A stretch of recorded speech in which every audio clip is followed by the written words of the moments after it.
Hi, my name is Myles Kellerman. Welcome to a Southwestern guitar tutorial.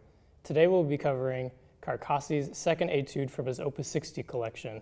In addition to sounding good, this piece offers great right hand and left hand techniques as well as learning higher positions up on the guitar. Let's take a closer look. This piece offers a consistent right hand fingering throughout its entirety.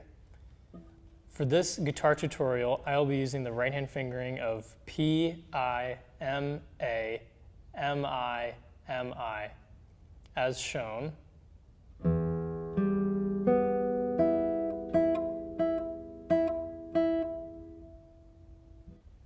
Another left hand element to consider is the act of moving fingers early to create a nice legato transition between chord members.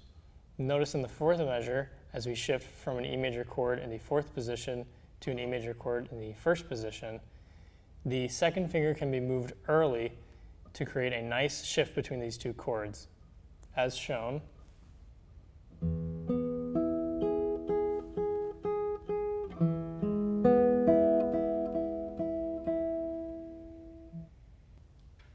Another example of this technique occurs in the transition between measures 5 and 6, as you shift from a first inversion A minor chord to a G sharp diminished chord also in first inversion. Watch as my first finger moves early to facilitate this shift.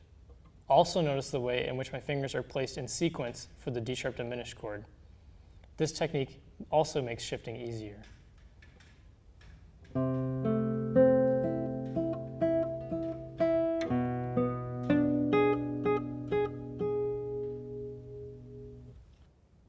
Now that we've seen some things you need to keep in mind while you're practicing and learning the piece, let's turn our attention to some things you need to keep in mind while performing the piece. I also want to talk about interpreting this piece, especially the way in which harmonic progression influences dynamics. We will do this by paying attention to the basic musical concept of tension and resolution in harmony. There are several notable examples that I would like to point out. The first occurs in measure 6 with the first inversion G sharp diminished chord we pointed out earlier.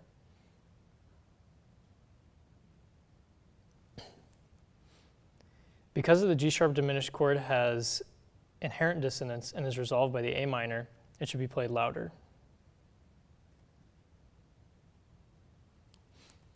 Another spot with great tension occurs in measure 10, where there is a third inversion C7 chord.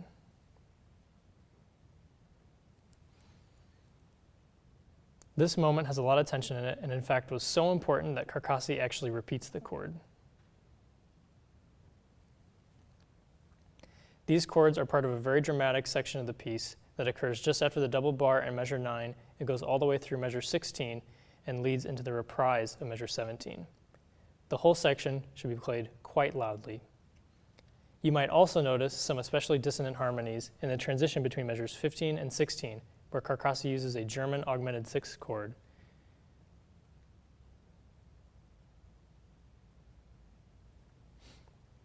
This is used as preparation for the E7 chord, which could be the loudest part of the piece.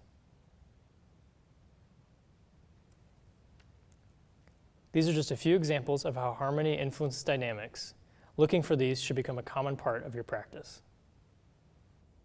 Now I will be performing the piece slightly under tempo, so you have a chance to follow along with your score.